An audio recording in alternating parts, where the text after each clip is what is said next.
Chega de esconder o que eu sou, as marcas do passado e o que me causaram. São coisas que eu não posso compreender. Eu fiquei firme, lutei com garra, mas vi minha vida tão devastada quando meus segredos me tiraram pessoas que eu podia confiar.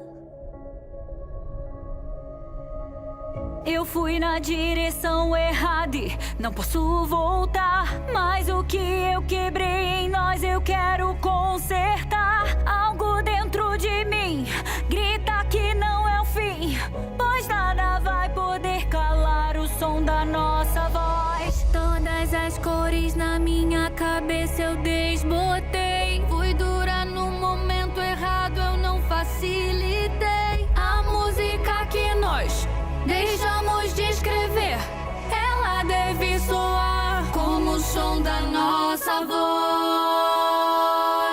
Parem de cantar! Já chega de silêncio, eu sinto em meu faro o cheiro do seu medo em expansão.